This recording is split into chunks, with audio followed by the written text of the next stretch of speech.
Horror कहानियां थी। खून की प्यास पार्ट 2। और उसके बाद वो जंगल एक बार फिर से सुमन की चीखों से गूंज उठा। लेकिन आज की रात सुमन की चीखों को सुनने वाला वहां पर कोई भी नहीं था।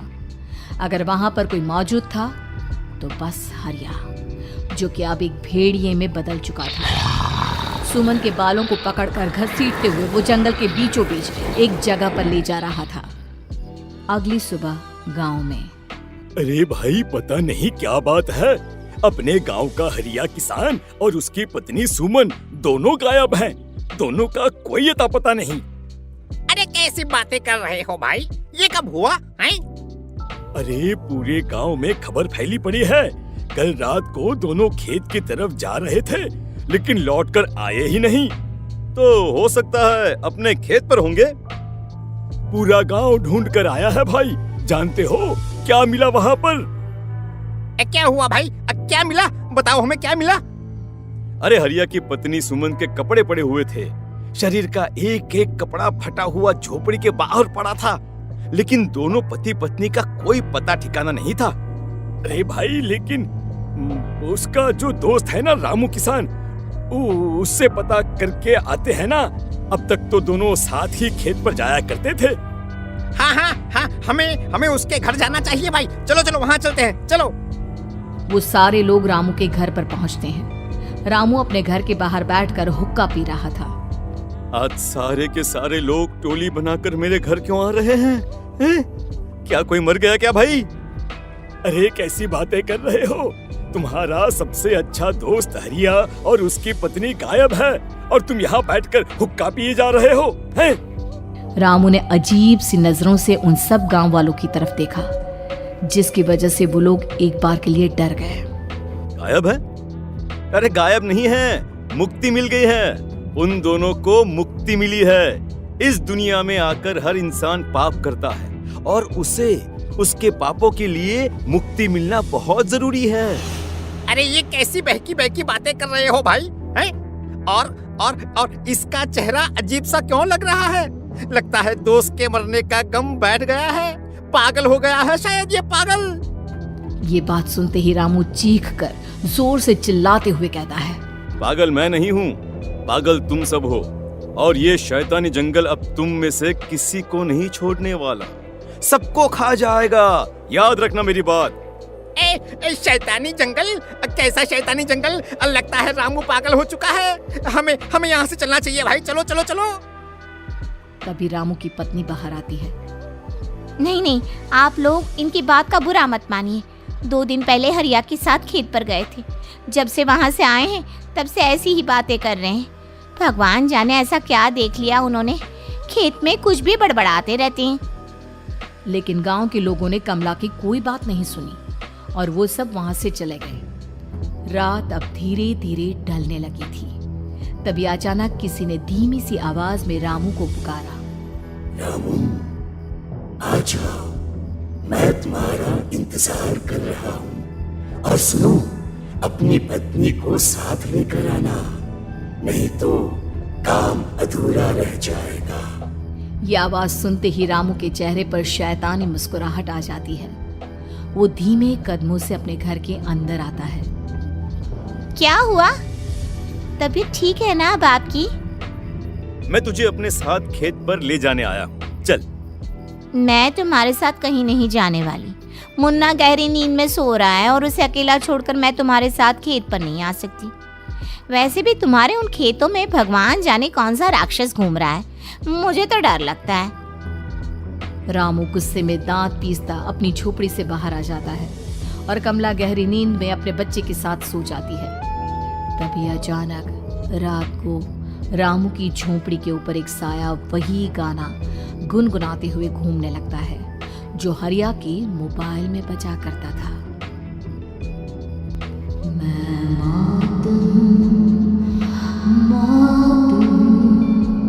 मौत जो पसरी है चारों ओर, जो आएगी कहीं से निगल जाएगी सबको।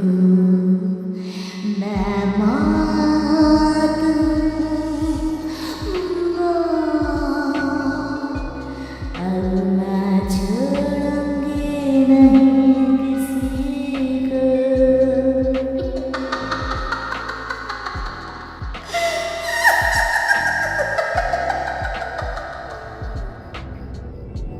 ये आवाज सुनकर रामू की पत्नी कमला की आंख खुलती है और वो देखती है कि उसका मुन्ना अपनी जगह से गायब था। कमला चीखते हुए बाहर दौड़ कर आती है। वहां पर उसने देखा कि रामू ने अपने बच्चे को झोपड़ी के बाहर एक पेड़ से उल्टा लटकाया हुआ था और उसका बच्चा चीख चीख कर रो रहा था। वहीं दूसरी तरफ एक साया बच्चे के ठीक नीचे आग जलाकर उसके चारों तरफ हैवानों की तरफ नाच रहा था। छोड़ दो मेरे बच्चे को। अरे क्या कर रहे हो तुम? शर्म नहीं आती तुम्हें अपने ही बच्चे को इस तरह मौत के हवाले करते हुए? अपना बच्चा? किसने कहा ये मेरा बच्चा है? अरे ये तो उस रामू की औलाद है, इस गांव के किसान रामू की, और मेरी दुश्मनी इस गांव के हर इंसान के साथ है। क्या कैसी बात कर रहे हो तुम? और ये औरत कौन है? ये मेरे बच्चे को खा जाएगी। तभी अचानक से उस साया ने एक बेहद खतरनाक दिखने वाली औरत का रूप ले लिया और उसकी आंखों से आग निकल रही थी। सही पहचाना तूने, मैं तेरे बच्चे को खा जाऊंगी। अगर तू अपनी इस हैवान तो रामू के साथ जंगल नहीं आई, मैं तेरे बच्चे को खा जाऊंगी। लेकिन क्यों? आखिर क्या चाहती हो तुम मुझसे? मुझे जंगल क्यों ले जाना चाहती हो? औरत बुरी तरह से ठहाके मार मार कर जोर जोर से हंसने लगी और साथ में रामू भी। ये तो तुझे वहाँ चलने के बाद ही पता चलेगा ना। अगर तू नहीं आई तो थोड़ी देर में तेरा ये बच्चा आग में जलकर मर जाएगा। चल जल्दी। नहीं मेरे बच्चे को छोड़ दो। तुम जहाँ कहोगे मैं तुम्हारे साथ चलने के लिए तैयार हूँ। और उसके बाद उस बच्चे को झोपड़ी में लिटाकर आगे आगे वो साया चल रहा था और उसके पीछे पीछे रामू अपनी पत्नी के बाल पकड़कर उसे घसीटते हुए जंगल की तरफ ले गया। जंगल में जाने के बाद कितनी खूबसूरत हो तुम। आज की रात बस तुम और मैं एक दूसरे के साथ रहेंगे। मुझे तुमसे बहुत डर लग रहा है। तुम्हें क्या हो गया है? तुम तो बिल्कुल ठीक थे। वो होगा जो हमारे बीच होना चाहिए। तो आओ अपने आप को मेरे हवाले कर दो। कमला ने डर की वजह से अपनी दोनों आंखें कसकर बंद कर ली थी। रामू ने बुरी तरह से चीख कर कमला से कहा, आंखें खोलो अपनी और मेरी तरफ देखो। कमला ने जैसे ही अपनी आंखें खोली उसने देखा कि रामू एक खतरनाक खूनी हैवान में बदल चुका था। कौन हो तुम? जाने दो मुझे। क्या चाहते हो मुझसे? वही जो एक आदमी एक औरत से चाहता है। मैं तुम्हारा पति रामू नहीं, बल्कि इस जंगल का एक भेड़िया हूँ, और आज की रात तुम्हारे खून से अपनी प्यास बुझा जाऊं। और उसके बाद वो जंगल कमला की दर्दनाक चीखों से गूंज उठा। अगली सुबह कमला के कपड़े भी जंगल में उसी तरह पाए गए जैसे कि सुमन के पाए गए थे। इस घटना के बाद पूरे गांव में दहशत का माहौल था। अपने माँ बाप की मौत और गांव में हो रहे इस तरह की घटनाओं की खबर सुनकर किशन शहर से गांव लौट आया था। अपने माँ बाप की बेदर्द मौत की वजह से वो बहुत परेशान था। तभी अचानक उसे अपने घर में खाट के नीचे पड़ा हुआ वो मोबाइल फोन मिला जो उसने अपने पापा हरिया को गिफ्ट किया था। अरे कितने प्यार से पापा के लिए मोबाइल फोन लेकर आया था। इसे एक दिन भी काम में नहीं ले पाए। और आखिर कौन है जो गांव में इस तरह की हत्याएं कर रहा है? क्या है इन सब के पीछे? क्या है? मुझे पता करना ही होगा, वरना एक दिन पूरा का पूरा गांव खाली हो जाएगा। इस गांव में एक भी जिंदा इंसान नहीं बचेगा। गांव के लोगों की मदद करने के इरादे से किशन अपने गांव से दूर एक दूसरे गांव में बहुत बड़े तांत्रिक के पास मिलने के लिए गया। तांत्रिक बाबा, अब आप ही कुछ उपाय बता सकते हैं। भगवान जाने हमारे गांव को किसकी नजर लग गई है। नजर नहीं लगी है, किसी ने तुम्हारे गांव को बद्दुआ दी है। किसी सताई हुई आत्मा का प्रकोप है और अब वो पूरे गांव में किसी को नहीं छोड़ेगी जब तक उसकी आत्मा को शांति नहीं मिल जाती। अरे लेकिन ऐसा कौन है बाबा? किसकी आत्मा है और कैसे मिलेगी उसे शांति? मौत है मौत, कहीं से भी आएगी और सबको निगल जाएगी। इससे बचने का सिर्फ एक ही उपाय है, लेकिन उस उपाय को करना आसान नहीं होगा। जो भी उस उपाय को करने की कोशिश करेगा उसकी जान जा सकती है। भले ही मेरी जान चली जाए, लेकिन मैं अपने गांव के लोगों की जान बचाने की पूरी कोशिश करूंगा बाबा। तो ठीक है, फिर अगली अमावस की रात जैसा मैं कहता हूँ वैसा ही करना।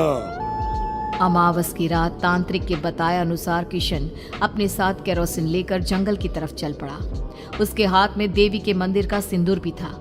किशन जंगल के बीचों बीच पहुंचा। ये देखकर उसकी आंखें फटी की फटी रह गई। वहां एक उबलते पानी का तालाब था और कई लोगों की लाश लटक रही थी। किशन की माँ बाप की लाश भी वहीं थी। माँ, बापू, क्या हो गया? ये क्या हो गया? तभी वहां पर एक औरत और आदमी आते हैं। उन्हें देखकर किशन चौंक जाता है। गोपाल काका, आपकी तो 5 साल पहले मौत हो गई थी। और निर्मला काकी, आप? मौत तो हो गई थी, लेकिन तुम ये नहीं जानते कि हमारी मौत कैसे हुई थी। क्या कहना चाहते हैं आप? कुछ नहीं, बस ये जान लो कि अब इस गांव में कोई जिंदा नहीं बचेगा। लेकिन क्यों काकी? क्योंकि 5 साल पहले इन गांव वालों ने मुझे डायन बताकर पत्थर मार मार के मार डाला। मेरी कोई गलती नहीं थी। गांव का एक बच्चा क्या लापता हुआ, सारा इल्जाम मेरी पत्नी पे डाल दिया।